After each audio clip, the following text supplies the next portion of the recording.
Bonjour, je suis Sandra Zeller, la fondatrice d'Ilado. Concevoir, porter et mettre au monde un enfant est bien plus qu'un événement biologique et médical.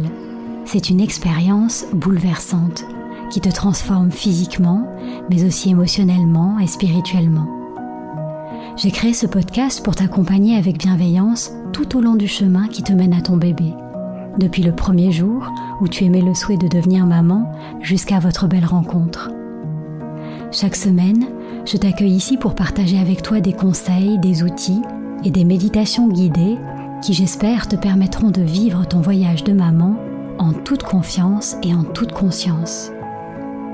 Bienvenue dans Naissance d'une maman, le podcast qui réenchante la maternité.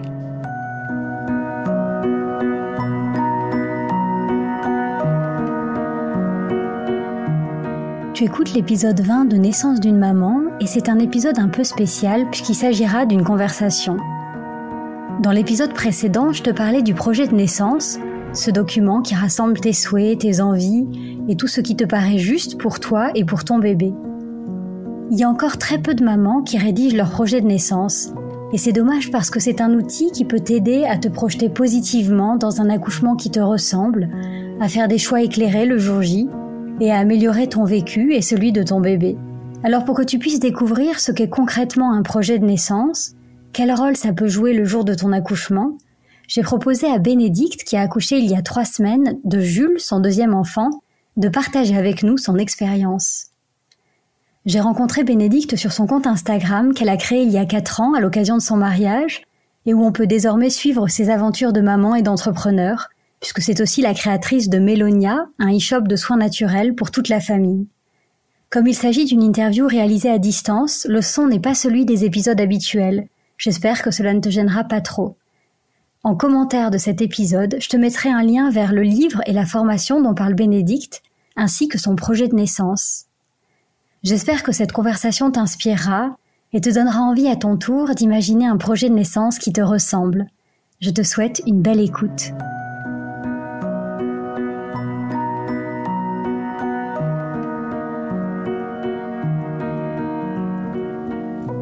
Bonjour Bénédicte.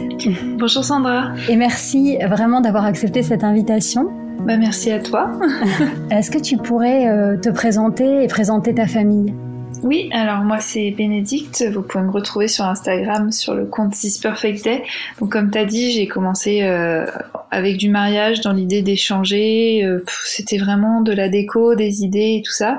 Et puis suite à mon mariage, 3 mois après, je suis tombée enceinte et j'ai découvert donc l'univers des mamans sur Instagram. Et c'est vrai qu'il y a beaucoup d'échanges. Moi j'ai découvert énormément d'aspects de la maternité que je connaissais pas grâce à Instagram. Et notamment tout ce qui est projet de naissance, naissance physiologique, tout ça. Donc pour mon premier, c'était encore assez vague tout ça, donc je m'étais pas trop posé de questions.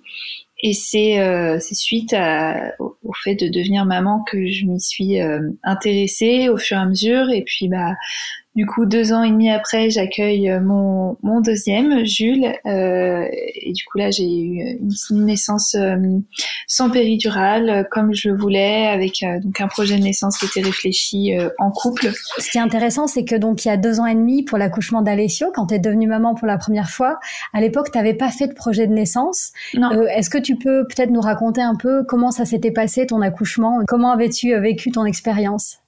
Ouais, je suis désolée, vous entendez mon bébé, mais il dort normalement.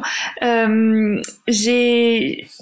fait, pour Alessio, j'avais pas forcément l'envie de me poser des questions. Pour moi, l'accouchement, c'était très basique. C'était, j'y vais. C'est marrant parce que je trouvais le fait de fabriquer un bébé, de donner la vie qui était assez incroyable, de partir de 2 cellules et de rien et d'avoir un petit humain, je trouvais ça un peu magique. Ouais. Mais alors l'accouchement pour moi c'était limite on se fait retirer l'appendicite quoi. Ouais. Je vais à l'hôpital, vous me le retirez de là et puis j'ai mon bébé et je rentre chez moi. Et du coup j'avais pas forcément envie de réfléchir plus que ça pendant ma grossesse. Je me suis beaucoup laissée porter. Est-ce que c'est aussi peut-être parce que tu appréhendais ce moment et que c'était difficile pour toi de te projeter dedans ? Mais vraiment pas du tout, j'avais même pas peur de l'accouchement. Ouais. C'était plus un manque, je pense, de connaissances. Et justement, comme on disait, cette connaissance, elle est pas facile à trouver. Il faut aller la chercher, en fait. Et moi, j'étais pas dans l'optique d'aller la chercher parce que j'y connaissais pas grand-chose au monde de la maternité, tout ça. Donc pour moi, un accouchement, c'était je vais à l'hôpital, on me pose une péri et puis je sens rien Je fais ce qu'on me dit. et voilà, je me laisse guider et après j'ai mon bébé. Ouais. Donc je l'ai pas mal vécu du tout. Il y a des femmes qui font cette démarche d'accoucher sans péri, tout ça parce que leur premier accouchement est un peu traumatisant ou des choses comme ça. Moi, pas du tout. Franchement, j'ai eu un très très bel accouchement pour Alessio. Ouais. Mais je me suis pas sentie actrice. Et puis il y a eu des petites choses après que j'ai découvert justement en lisant des articles, en lisant des blogs, en lisant des posts Instagram, en me disant ah oui, ah ouais, c'est vrai que bah tout ça en fait ouais, ça aurait pu être autrement et je le savais pas. Et c'est pour ça que pour le deuxième, il y a eu une réflexion bien plus profonde sur la naissance. Et comment tu avais fait pour Alessio, pour te préparer? En fait, c'était une préparation classique avec une sage-femme. Oui. Donc en gros, elle t'explique surtout la physiologie du corps. Oui, alors moi je suis en clinique. Du coup, le gynécologue travaille dans la clinique, donc je suis suivie par un gynéco plus qu'une sage-femme. Il y a quand même des sages-femmes, mais on les voit que le jour J et en cours de préparation. Donc c'est les 7 heures remboursées par la Sécu. Et franchement, aujourd'hui, je sais que cette préparation, elle est pas. Enfin, pour moi, c'est très théorique en fait. Oui, c'est théorique et puis c'est basé sur la péri. Je trouve vraiment. Enfin, c'est là où j'ai accouché. Hein. C'est pas forcément pareil partout. Hein, il faut le dire. Mais en tout cas, dans la clinique où j'ai accouché, c'était un peu. On va vous enseigner comment attendre au max d'être à 4-5 avant qu'on vous pose la péri. C'était pas du tout une préparation pour aller jusqu'au bout. Même bon là, j'ai fait un cours sur l'allaitement. Je trouve que c'est un peu pareil. C'était on vous explique comment le lait est fabriqué, mais alors les galères d'allaitement qu'on vit après, personne m'en avait parlé quoi. Donc et c'est pareil pour Alessio, bah j'ai tenu 3 semaines parce que j'y connaissais rien et là j'ai pas mal de galères aussi avec Jules, mais je le vis totalement autrement parce que j'ai tout cet entourage, cette préparation, cette connaissance sur l'allaitement. Ouais, tu te sens beaucoup plus accompagnée. C'est ça. Je me sens plus accompagnée et plus sûre de moi. Alors l'idée là, ce serait peut-être de voir comment les mamans qui nous écoutent peuvent avoir un premier accouchement qui ressemble à ton deuxième. Parce que moi, je trouve que c'est un peu ça, et c'est dommage. C'est que souvent, il faut accoucher une première fois pour savoir ce qu'on veut et pouvoir ensuite avoir un deuxième accouchement qui ressemble à ce qu'on souhaite. Et c'est un peu ça l'idée du projet de naissance, c'est finalement essayer d'avoir un accouchement qui nous ressemble dès le premier, même si on ne sait pas tout à fait à quoi s'attendre. Ouais, c'est très très vrai ce que tu dis parce que quand on n'est pas maman, en plus on essaie de nous dissuader de cette décision avec des phrases du genre ah bah tu sais pas ce que c'est, tu vas voir ça fait très mal. Donc c'est de la peur en fait, c'est juste insuffler la peur sur sur l'accouchement, qui une fois qu'on se renseigne bien et qu'on a une vraie préparation, finalement disparaît. Moi, j'avais plus peur du tout à la fin de ma préparation pour Jules, alors que pour Alessio, c'est vrai que j'avais une petite appréhension sur la douleur et tout ça, que là, vraiment zéro. Donc oui, c'est toute une préparation qui mène à ce projet en fait. C'est pas moi mon projet d'accouchement, je l'ai pas fait dans les 3 premiers mois. Je l'ai fait vraiment le dernier mois de ma grossesse, après avoir fait toute ma préparation, en sachant ce que je voulais et ce que je ne voulais pas, mais en sachant pourquoi aussi je voulais ça et je voulais pas, parce qu'on peut trouver des projets de naissance tout faits sur internet, mais si on n'a pas la connaissance de pourquoi on refuse tel acte ou pourquoi on est prête à l'accepter même si c'est pas forcément ce qu'on voulait au départ, tout ça. Enfin, moi ça a été plus ça, en fait, d'être à l'aise avec tout ce qui pouvait m'arriver. Ouais. Plus que forcément le faire sans péri, c'était plutôt être OK et prête à toutes les éventualités d'un accouchement, en fait, sans... par exemple, si j'avais dû avoir une césarienne, j'aurais su pourquoi. Ouais. Voilà, c'est plus ça... toute la préparation qui mène à ce projet de naissance, en fait. Alors donc pour Jules, tu sais tout de suite au début de ta grossesse que tu souhaites faire un projet de naissance. Comment t'en as entendu parler ? Qu'est-ce qui t'a donné envie ? Et ensuite, par quoi t'as commencé finalement pour définir ton projet de naissance ? Alors oui, alors moi ce que je voulais c'était plus des choses que je voulais pas, en fait. D'accord. Sur Instagram, pendant les 2 années avant d'être enceinte de Jules, j'ai lu pas mal de posts, de récits d'accouchement, tout ça. J'aime bien lire ça, même si j'étais pas enceinte. Ouais. Et j'étais tombée sur un article de Quantique Mama, qui est Karine, la sage-femme, ouais, et qui fait une très bonne prépa à la naissance que j'ai faite d'ailleurs, et qui parlait du vol de l'ocytocine. En fait, ce qu'elle dit, c'est que le vol de l'ocytocine, c'est qu'on retire le bébé beaucoup trop vite à la maman pour faire des soins, etc. Et que souvent, quand on a été sous péri, qu'on s'est un peu laissé faire, toute cette ocytocine, donc toute cette hormone de l'attachement, se met sur la sage-femme ou le gynécologue qui est en face alors qu'elle est dédiée au bébé. Et donc elle décrit des femmes qui disent que limite elles prennent leur gynéco pour un héros, qu'elles se disent qu'elles auraient jamais pu accoucher sans. Donc là c'est ce qui t'a fait penser, enfin tu t'es dit c'est ce que je veux pas déjà pour mon deuxième accouchement. Ouais, voilà. Je veux pas qu'on me retire mon bébé. Et du coup, de fil en aiguille, j'ai cherché pourquoi on me l'avait retiré, qu'est-ce qui avait fait qu'il respire pas en sortant, pourquoi mon accouchement avait été si long. Et de fil en aiguille, je me suis rendu compte que la péri était pour beaucoup dans ces petites... Au final, c'est pas des choses que, comme je dis, que j'ai mal vécues ou qui sont graves, mais c'est des choses que je voulais pas pour un deuxième, en fait. Je voulais vraiment qu'on me laisse mon bébé, qu'on me laisse tranquille une fois qu'il était sorti, et que limiter aussi le fait d'avoir une déchirure, d'avoir une épisio. Donc plus je me renseignais, plus je faisais le lien avec le fait d'avoir une péridurale. Ça a été le déclencheur, donc au fur et à mesure, je me suis dit ok, s'il y a tout ça que je veux pas, en fait, il faut pas que j'ai de péri. Et puis au fur et à mesure, je me suis dit ok, comment on fait pour s'en passer. Ouais.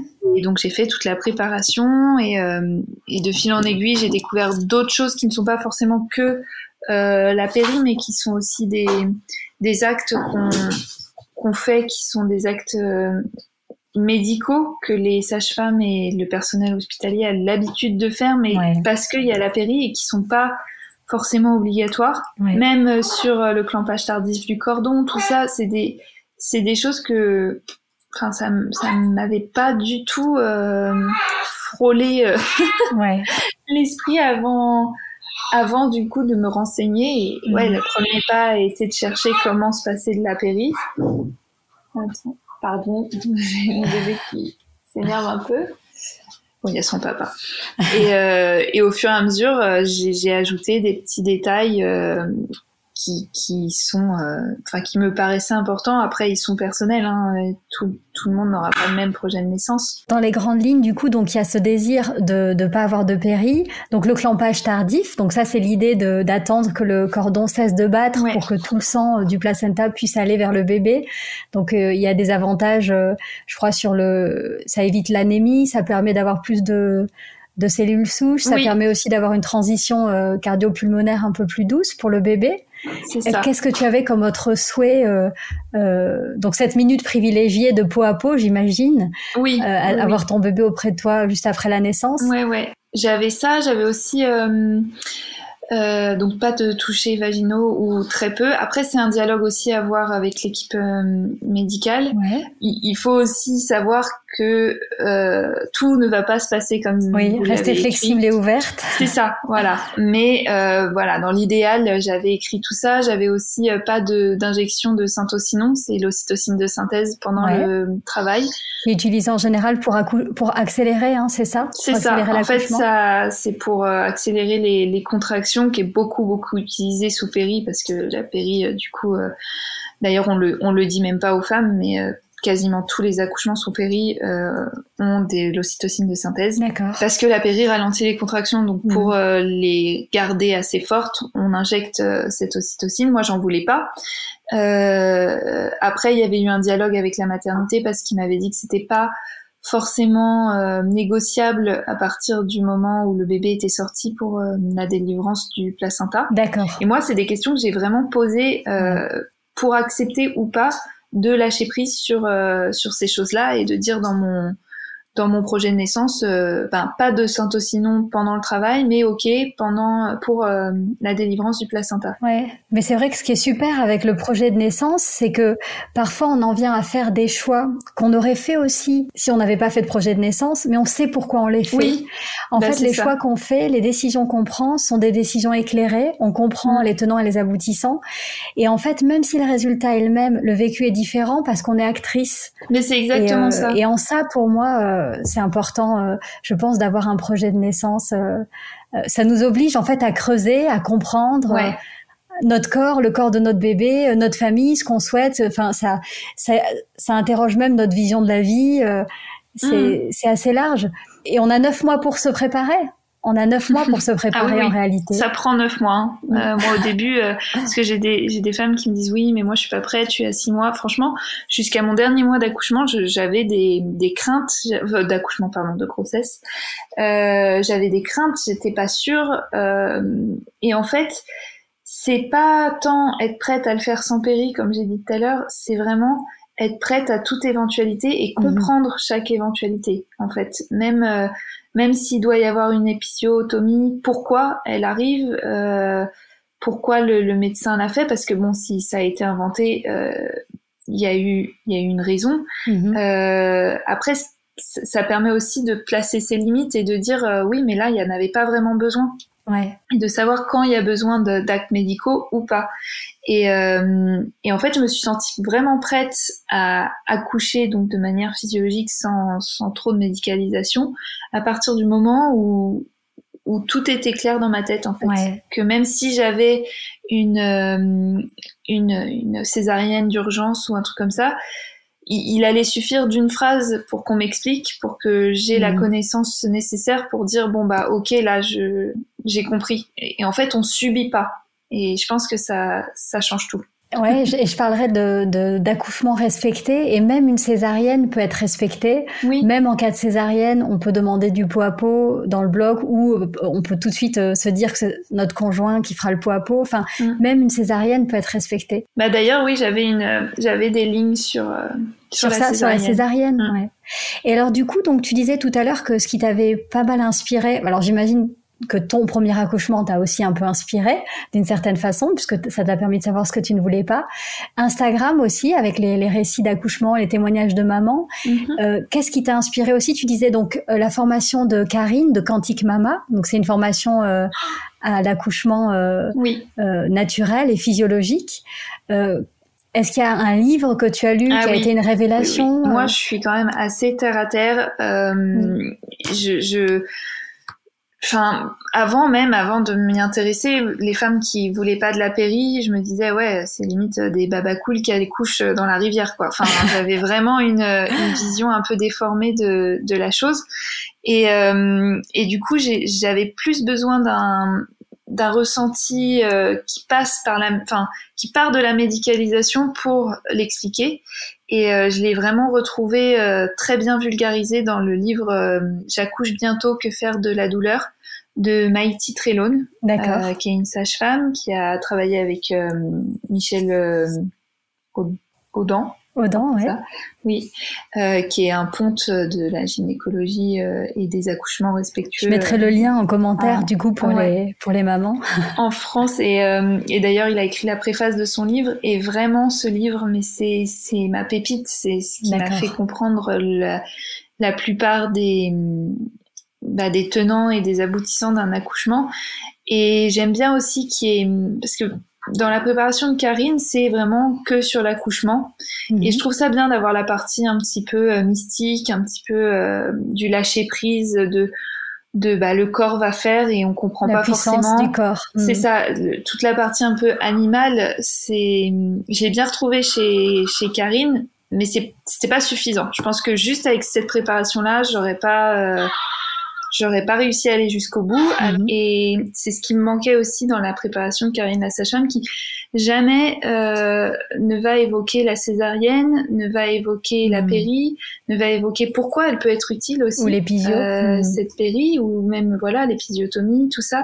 C'est toute cette partie médicale qu'elle élude complètement, alors que finalement, moi j'avais besoin de partir de là, parce que c'est comme ça qu'on voit l'accouchement aujourd'hui. La plupart des gens ont une vision quand même assez médicalisée de l'accouchement. Et j'avais besoin de partir de là pour me dire, ouais, mais en fait, je peux aller plus loin. Et pourquoi ça a été mis en place, pourquoi on a autant médicalisé, et ainsi de suite. Et vraiment, je l'ai vraiment retrouvé dans le Trélone. Et c'est pour ça que c'est vraiment le livre que je conseille. Et même, je conseille de le lire même à des femmes qui veulent pas d'enfants, à des femmes qui ont déjà eu leurs enfants. Je l'ai filé à ma mère. Ouais. Et juste pour comprendre le pouvoir du corps de la femme qu'on ne connaît absolument pas, finalement. Et comme je te disais tout à l'heure, avant, je pensais que la grossesse avait quelque chose de magique, de ce fait de partir de 2 cellules et d'avoir un être humain, et que l'accouchement c'était un peu une appendicite, alors que maintenant je trouve aussi que l'accouchement est, quand on voit tout ce qui rentre en jeu dans le corps de la femme pour faire naître son bébé, c'est assez incroyable de découvrir tout ça. Et c'est un monde que pourtant c'est pas si difficile, hein, c'est très facile à comprendre, elle le vulgarise très bien, ça tient en un livre qui est pas si long à lire. Et je trouve ça très très dommage qu'on n'ait pas accès à cette connaissance, et que même dans les hôpitaux on te dise comment t'allonger et comment pousser quand t'es sous péri, alors que si on expliquait juste la physiologie d'un accouchement, peut-être que beaucoup plus de femmes se diraient je suis capable de le faire aussi. Ouais, et cette vision que tu as de dire oui, voilà, c'est la puissance du corps et la médecine est là en soutien. Si jamais une intervention est nécessaire pour toi, pour ton bébé. Exactement. Moi, j'avais pas une vision de projet de naissance. C'est ma naissance parfaite, je l'ai écrite à l'avance. Je veux que tout soit comme ça. Moi, j'avais la vision dans le meilleur des cas possibles, je voudrais que ça soit ça. Mais s'il y a une urgence vitale, s'il y a quelque chose, je la comprends, j'ai la connaissance qui fait que je vais l'accepter, et je suis ok. C'était pareil, la péri, j'avais écrit dans mon projet de naissance, je crois que je l'avais formulé en disant dans le meilleur des cas, je souhaiterais être accompagnée sans péri. Et que tout le personnel médical se joigne à cette envie et fasse tout pour m'accompagner et pour que je réussisse. En revanche, si la sage-femme ou le gynécologue présent, de par ses connaissances, se rend compte qu'il y en aurait besoin, je suis ouverte au dialogue, quoi. Donc c'était plus comme ça que je le voyais, que vraiment un refus catégorique de la médicalisation. Et d'ailleurs, un projet de naissance, c'est pas une bataille contre l'équipe médicale ou contre les habitudes en place. Et ça, c'est important aussi, je pense, de pas le vivre comme ça. Mais c'est plus comment est-ce que l'équipe médicale peut nous aider à vivre l'accouchement qui nous ressemble. Et je pense que il faut se dire que eux aussi, leur objectif, c'est que l'accouchement se développe de façon harmonieuse, et que plus on sait ce qu'on souhaite, plus ils peuvent aussi répondre à nos attentes. Et alors du coup, donc c'est un projet commun entre toi, ton bébé, ton mari et l'équipe soignante. Comment est-ce que tu as inclus ton mari dans le projet de naissance? Est-ce que vraiment qu'il soit au même niveau d'information que moi, qu'il puisse aussi avoir son mot à dire, parce que c'est la naissance aussi de son enfant. Et en fait, au début, il avait très peur. Il me disait non, mais comment on va faire si t'accouches sans péri? Moi, je sais pas comment je vais gérer tout ça. Donc, la peur de te voir souffrir, c'était ça? Oui, et puis même de paniquer en fait devant la souffrance, de pas savoir comment réagir, de devoir être acteur. Ça lui faisait peur en fait. Et du coup, il a fait les formations avec moi. Bon, il a pas lu tout le livre, mais je lui avais mis des petites cornes, donc il a lu des passages. Après, c'est vrai que bon, pour l'homme, il n'y a pas besoin de lire tout le livre. Comprendre la physiologie, comprendre un peu les différentes étapes, notamment cette phase de désespérance où voilà, mais tu vas crier je veux la péri, mais qu'il faut surtout pas qu'il aille chercher le... C'est ça, on en avait beaucoup discuté et puis ça a été un vrai échange même où étaient mes limites et je voulais que ça passe par lui. D'ailleurs, c'était écrit aussi dans notre projet de naissance. Si tu veux, je te le donnerai. Tu pourras le... Ah, ça peut être intéressant. Il y avait écrit que s'il devait y avoir une péri et que... ce que les sages-femmes m'avaient dit, qu'il y avait un moment, elles allaient quand même me prévenir et me dire, c'est le dernier moment. Après, on pourra plus poser la péri. Et je leur ai dit, je veux pas qu'on me le dise à moi, en fait. Parce que c'est un truc qui peut te faire paniquer et te faire sortir de cette bulle. Donc j'avais dit, vous le dites à mon mari. Et c'est lui qui verra si moi, je suis capable d'entendre ça ou s'il estime que... Parce que bon, il me connaît quand même très bien. S'il estime qu'il n'y a pas besoin qu'on me le dise ou justement si je suis vraiment au bout du rouleau et que j'en peux plus et que... Voilà, enfin, je voulais que ça passe par lui.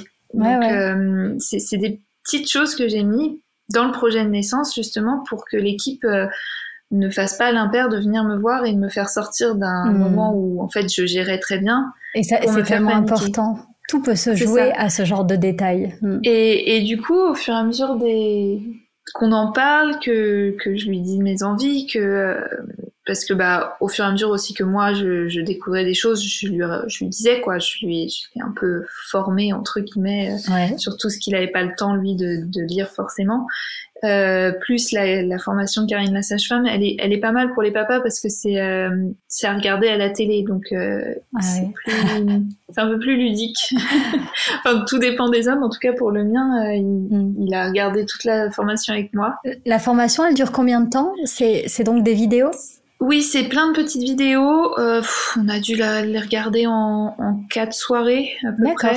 Mais ça dépend, en fait, c'est des vidéos qui sont entrecoupées. Il y en a qui font 20 minutes et d'autres qui font 3 minutes, quoi. Donc, c'est vraiment... C'est intéressant de pouvoir regarder puis échanger. Oui, voilà. Et nous, on a fait les deux. On a fait la gestion de la douleur et l'accouchement. Et au final, il avait plus peur. Il a compris aussi pas mal de choses de la physiologie, de justement cette étape de désespérance. Et même pendant l'accouchement, il y a eu un moment où je me suis mise à hurler tel un animal.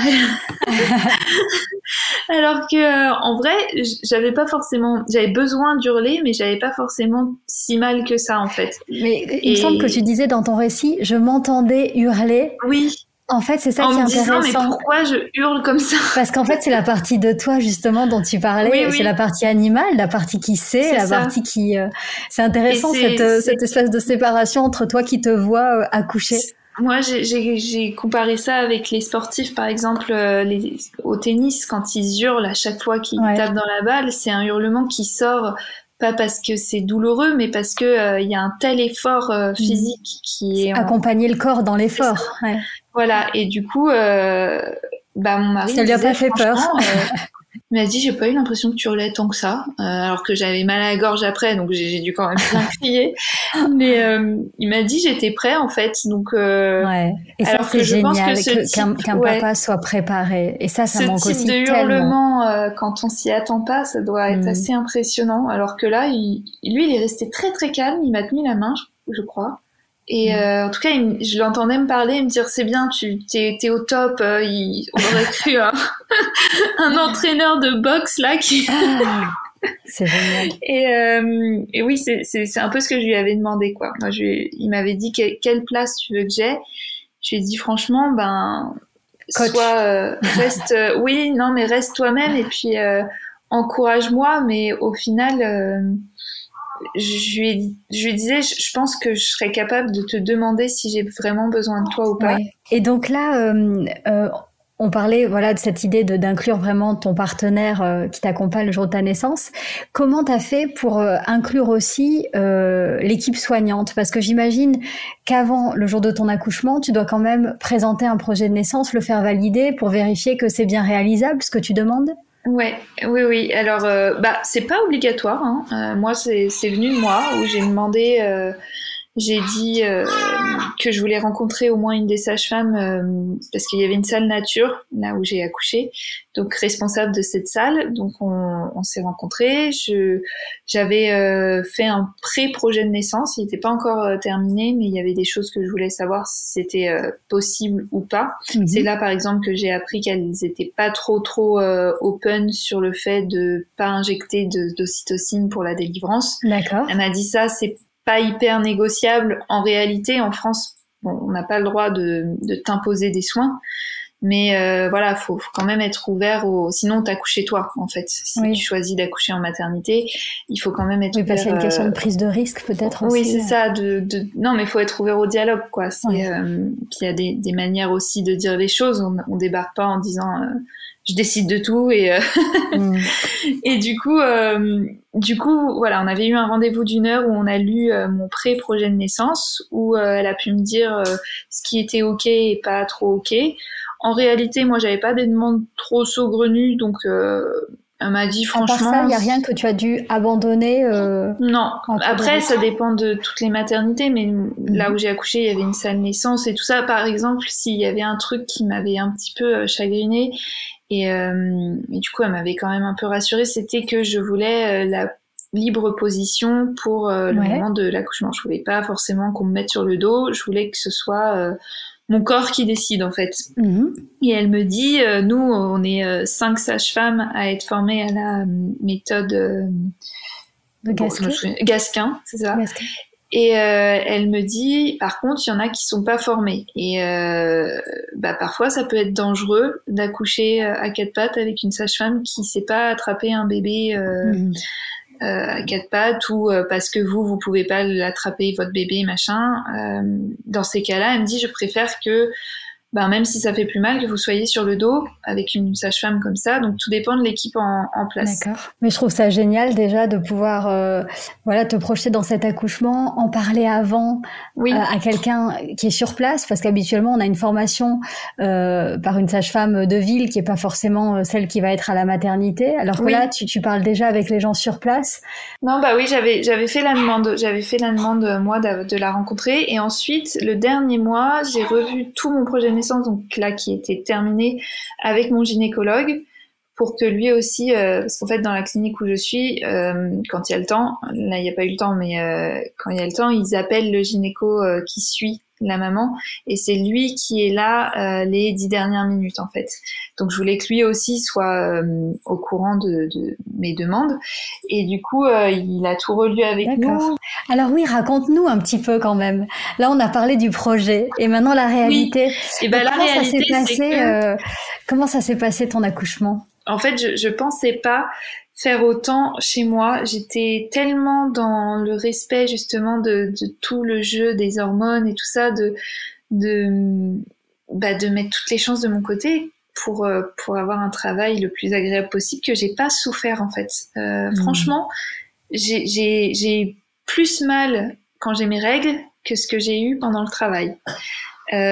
Donc je parle du travail, hein, pas le moment de la phase où on atteint 10 et que là ça part un peu donc le travail donc jusqu'à ça veut dire 10, que t'es chez toi, t'as tes premières contractions et là t'as dit quelque chose sur Insta que j'ai trouvé intéressant.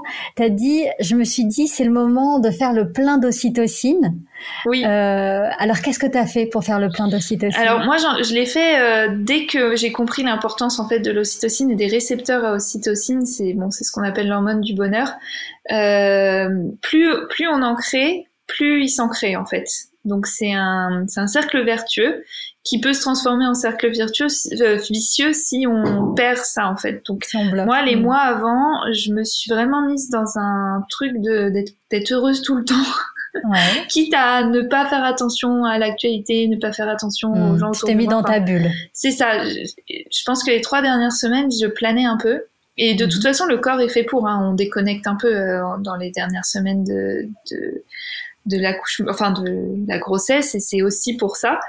Et du coup, je me suis entourée de mamans qui avaient la même vision de la maternité que moi. Je leur ai demandé donc j'ai fait un petit bracelet avec des perles. Je me suis fait pas mal de petits repères visuels. J'avais aussi des bougies avec leurs prénoms, des bougies électriques. Ouais. Et donc c'est quoi, c'est ton cercle de femmes, c'est ça. Ça t'a permis de te sentir vraiment soutenue, connectée avec elles. Vraiment. Au moment donc, où le travail a commencé. J'en avais choisi 6. Et c'est marrant, j'ai pas eu. J'aurais pu. J'ai un village qui est beaucoup plus grand de femmes que j'aime vraiment, mais des très très bonnes amies. Et finalement, dans ces 6, il y avait pas, par exemple, mes 2 meilleures amies qui n'ont pas encore d'enfants. Ces 6 femmes, en fait, au-delà de l'amour et tout ça et du degré d'amitié, c'est 6 femmes qui m'inspirent beaucoup et qui m'inspirent dans leur maternité et qui ont vécu aussi des accouchements sans péridurale, donc qui savent en fait ce que c'est. Et du coup, je leur ai demandé... le petit bracelet, attends, je reviens sur ton petit bracelet. Raconte-moi, donc c'est chaque femme de ton entourage, de ces 6 femmes, avait une perle, c'est ça, sur ton bracelet? C'est ça, en fait, c'est de la... lithothérapie, oui. Ouais. Donc c'est le pouvoir des pierres et chacune a choisi une pierre pour justement m'accompagner dans cet accouchement. Donc chaque pierre a des vertus et elles l'ont choisi pour moi en fonction aussi de leur vision de l'accouchement, de leur vision expérience, de qui je suis aussi, de notre amitié. Et du coup, elles sont réunies sur un petit bracelet où j'ai... Donc tu le portais en fin de grossesse et le jour de ton accouchement. C'est ça, et je le porte toujours d'ailleurs en postpartum. D'accord. Et donc tu avais ensuite les petites bougies, donc avec leur prénom. Et exactement, en fait, quand tu as commencé à travailler, tu leur as envoyé un texto, tu leur as dit ça y est, c'est pour aujourd'hui. Oui, alors j'en ai envoyé à 2 d'entre elles à qui je parle tous les jours, en leur disant, il était 14h, je leur ai dit, je sais pas encore si c'est un pré-travail ou un faux travail, parce que pour aller sur, en fait, j'ai mis 48 heures à accoucher. D'accord. Et j'avais eu un faux travail assez intense qui s'était arrêté en fait. Donc c'est pour ça qu'à 14h, j'étais pas encore trop... je me disais, est-ce que c'est ça, ou est-ce que je vais finalement ce soir, je vais prendre un bain et ça va se stopper. Donc je leur ai dit, elles m'avaient envoyé plein de petits mots aussi, ces 6 femmes dans les semaines avant, avec des petits mots où elles m'avaient écrit des encouragements, des petits mantras en fait. Ouais. Donc j'ai ressorti des papiers qu'elle t'avait donnés ou c'est ça. Elle me les a envoyés par la poste parce qu'on est toutes. Je les ai pas vus en fait. On est toutes un peu dispatchées en France. Et du coup, je les ai lus. Je me suis mise vraiment. Dans l'optique. Bon, allez, c'est peut-être pas un faux travail. Je vais tout faire pour. Donc j'ai dansé. Sur des musiques, j'avais fait une playlist aussi de musiques que j'aime vraiment bien. Tu sais, le genre de musique, tu les mets, toi, le matin, un lundi matin, ça te met de bonne humeur, mais instantanément. Donc, je m'étais fait ma petite playlist. Donc, j'ai beaucoup, beaucoup bougé. J'ai rangé tout ce qui restait à ranger et tout ça. Et puis, du coup, c'est vers 17h, je crois, ou 16h30 que je leur ai dit, bon, je pense que j'accouche les filles. Donc là, c'était vraiment dans le groupe où on était toutes les 6. Ouais. Donc elles ont commencé à m'envoyer des petits mots d'encouragement. Elles avaient des bougies, des vraies bougies. Elles m'ont envoyé la photo de leurs bougies en disant, c'est bon, je suis prête, on est là. Elles se connectaient avec toi, quoi. C'est ça. J'avais eu cette idée des bougies parce qu'on l'avait fait pour une amie, une des 6 d'ailleurs, qui avait accouché 3 mois avant moi. D'accord. Et du coup, j'avais bien aimé allumer la bougie, pouvoir lui envoyer, lui dire c'est bon, on pense à toi. Et donc, je me suis mise sur un ballon et j'ai commencé à vraiment me mettre dans l'optique que j'accouchais, qu'il fallait que j'accueille les contractions, que j'étais bien. J'avais gardé ma playlist. Je me suis mise à chanter entre chaque contraction. Ouais. Et ça me faisait on sait que les vibrations, la voix aide aussi à gérer la douleur. Par contre, je vocalisais pendant les contractions. Je faisais des longs ouh. Enfin, Je me suis vraiment, vraiment laissée porter et j'ai pas eu si mal que ça. Enfin, je te dis, j'ai des règles qui sont très, très douloureuses et ça me faisait plus mal. Mes règles, enfin, tous les mois, mes règles me font plus mal que ce que j'ai vécu pendant le travail, quoi. Mais c'est vrai qu'on sait que l'ocytocine, c'est l'hormone de l'amour. C'est aussi l'hormone qui est en jeu lors des relations intimes. Et peut-être que d'être aussi chez toi, avec tes bougies, ça joue aussi, ta musique, t'es dans une intimité. Et finalement, tu te laisses moins prendre par la douleur. C'est ça. Et puis, l'ocytocine, quand on... Pardon, je suis en train de mettre mon bébé au sein. Quand tu fais la préparation, tu apprends qu'elle va avec l'endorphine. Et l'endorphine, c'est la morphine naturelle. Et quand tu fais tout pour garder ce jeu d'hormones, ce duo d'hormones, et que tu te mets dans cette bulle et que il y a rien qui l'arrête, pas de stress, pas de facteurs extérieurs en fait qui font que l'une baisse par rapport à l'autre. Le corps est fait pour en fait te faire supporter tes propres contractions. C'est bien fait quand même. Ouais. On a eu tendance à l'oublier. L'endorphine, on n'en parle jamais, alors que finalement, elle a un grand jeu dans l'accouchement. Et du coup, c'est pour ça aussi qu'on allait si tard à la maternité, parce que moi, je pensais. Ouais, c'est ce que j'allais dire. Est-ce qu'après, c'est pas dur de tout couper, prendre la voiture? Si. Est-ce que tu avais pas envie juste d'accoucher dans ton salon? La voiture, ça a été une épreuve terrible. Franchement, c'est là où j'ai eu le plus mal. Ouais. Parce que t'es sortie de ta bulle, en fait, c'est ça? C'est ça, mais en fait, j'ai pas eu envie d'accoucher dans mon salon parce que pour moi, j'étais pas du tout ouverte à 10, quoi. Pour moi, il me restait bien 2-3 heures devant moi. Aussi parce que t'avais pas trop mal, tu te disais que t'étais pas trop avancée. Exactement, comme en fait, j'avais jamais accouché de manière physio avant. Je savais pas où j'en étais. J'avais aucune idée de où j'en étais. Donc même à un moment, mon mari m'a dit tes contractions durent un peu longtemps quand même, on devrait peut-être y aller. Et j'étais très cool et je lui ai dit ouais, je vais aller prendre une douche. Donc j'ai pris ma douche et c'est sous la douche debout où là je suis un peu sortie de ma bulle.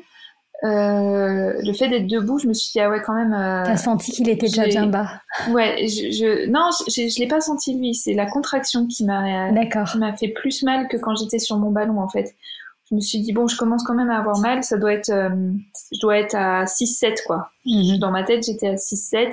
Je me suis dit c'est bien, je vais y aller, je vais finir le travail là-bas et en fait, non, ça s'est pas du tout passé comme ça. On est allé dans la voiture parce que sous la douche, je me suis dit bon, il y a peut-être un peu urgence quand même. Et dans la voiture, j'ai eu très très mal. Franchement, la voiture, c'était l'enfer. Tu penses que c'est quoi? C'est la position que t'avais à ce moment-là? Ah oui, la position, je pouvais pas bouger. La position me faisait mal. Et le fait de pas pouvoir bouger aussi, ça m'allait pas du tout. Et les vibrations.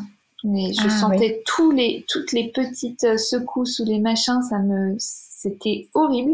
Mon mari qui savait pas s'il fallait qu'il aille plus vite ou plus doucement, enfin c'était...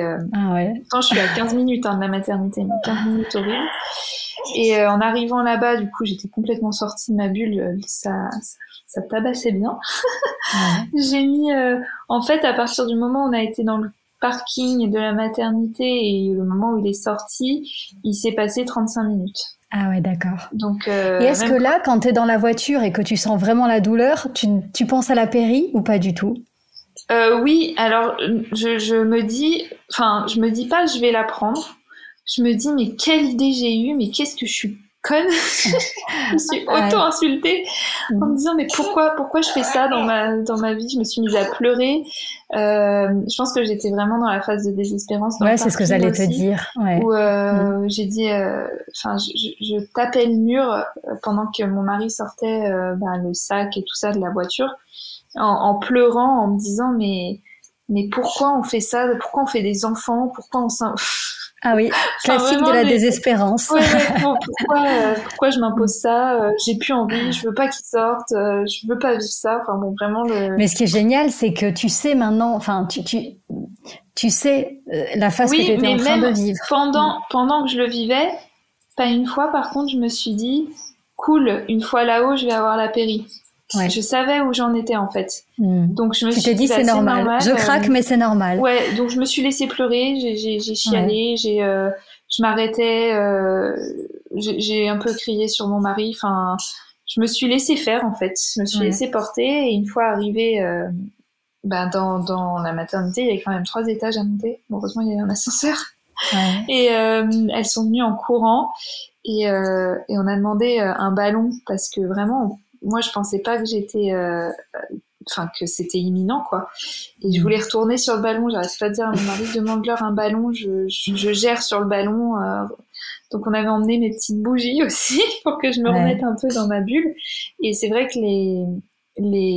toutes ces petites choses visuelles, le bracelet, les bougies, ça m'a aidé en fait à retourner. Dans ces moments-là où tu craquais un petit peu, ça t'a ancré ça t'a remis un petit peu dans ton alignement. Je demandais le ballon et donc la sage-femme a dit je vais quand même voir où elle en est avant.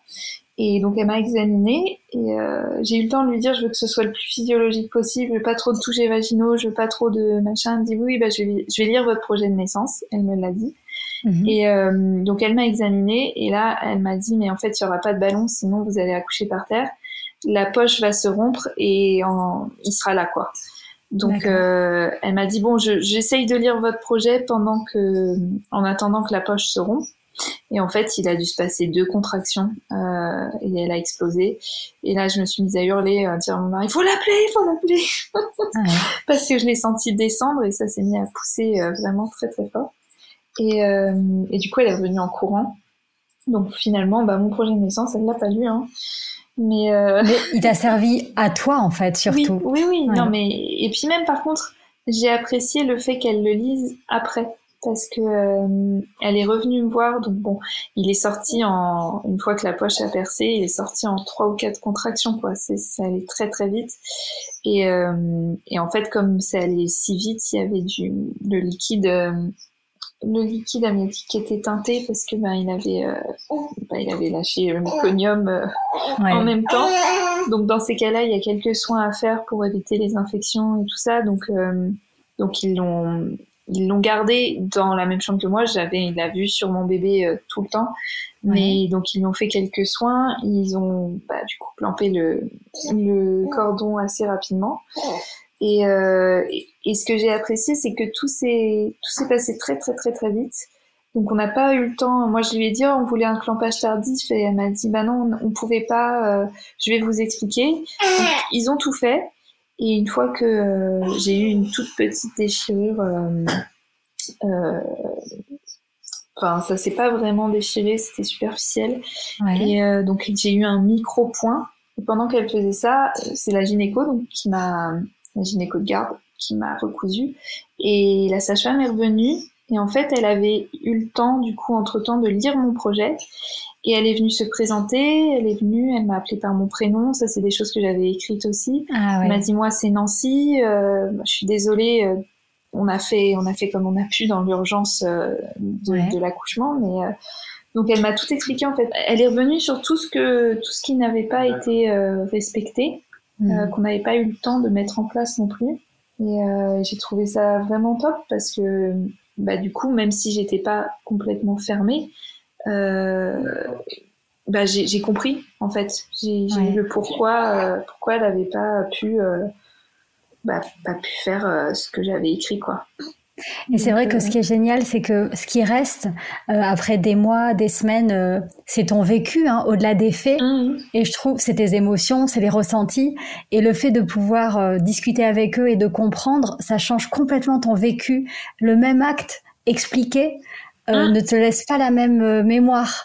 Et ça, c'est super parce que il y a malheureusement trop de mamans qui ont des regrets par rapport à leur accouchement et qui se sentent parfois infantilisées aussi pendant leur accouchement. Et alors que là, c'est pas du tout le cas. T'es respectée, on vient, on t'explique, c'est super. Oui. Si t'avais un 3e, par exemple, est-ce qu'il y a quelque chose c'est un peu tôt, là, t'as accouché il y a 3 semaines, donc tu dois pas du tout te dire qu'il y en aura un 3e, mais est-ce qu'il y a des choses que tu aimerais faire différemment? Je pense que je referais pareil. J'aime bien l'accompagnement de cette clinique. J'aime beaucoup mon gynéco aussi. Ouais. Et tu garderais le même projet de naissance? Ouais, je me suis sentie vraiment à l'aise, en fait, surtout. Donc, en plus, bon, je me dis, au moins maintenant, je sais à quoi ressemblent mes dernières contractions. Ouais. Je partirais peut-être un peu plus tôt de la maison. Ouais. Par contre, tu vois, j'ai beaucoup de femmes qui m'ont demandé si je pouvais le faire en accouchement à domicile. Et ça, je le ferai pas. C'est un truc que... Tu te sentirais pas en sécurité. C'est ça. On parle de lâcher prise, on parle de ne pas stresser. Et moi, ça me stresserait trop d'être chez moi. Ouais, t'as besoin finalement de ce filet de sécurité pour complètement lâcher prise. Mais j'ai aimé par contre y aller au dernier moment. Parce que c'était cool. J'ai pas personne. Du coup, t'as eu un accouchement en 35 minutes, quoi. C'est ça, voilà. Franchement, ça s'est fait très très vite et c'était cool parce qu'il n'y a pas eu le temps de remettre en question comment je gérais les contractions, d'essayer de me faire bouger alors que j'avais pas envie de bouger. Enfin, j'ai vraiment tout fait chez moi dans ma bulle et c'était vraiment parfait. Et l'accouchement à domicile, c'est vraiment pas fait pour moi et moi j'ai besoin quand même de la médecine, mais pas la surmédicalisation. Ouais. C'est pas d'intervention non nécessaire. C'est ça, exactement. Et c'est là que avoir un projet de naissance c'est essentiel. Très bien. Écoute, merci beaucoup. En tout cas, merci à toi. Je te souhaite un bel été avec tes 2 petits garçons. Votre premier été à 4. Oui, on va voir comment on va gérer ça. Et puis surtout aussi, je te souhaite beaucoup de succès avec Mélonia. Merci. Voilà, je mettrai le lien de ton Instagram et puis le lien de Mélonia en commentaire.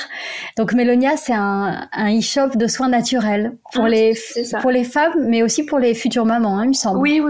C'est pour les femmes dans toutes les étapes de leur vie, pour faciliter un peu cette transition vers la naturelle avec des produits qui vont être très très très naturels et d'autres qui sont bien en tout début de transition quand on est encore avec son L'Oréal et qu'on veut essayer de changer. On va pas se mettre du jour au lendemain à se laver les cheveux avec un savon solide, par exemple. Donc c'est accompagner le changement vers plus de naturel. C'est ça, exactement. Pour que ça impacte pas trop non plus son quotidien, que ce soit facile. Donc c'est ton 2e bébé cette année. C'est ça, exactement, qui est né 1 mois et demi avant Jules. Bon. Merci beaucoup Bénédicte. Merci à toi Sandra.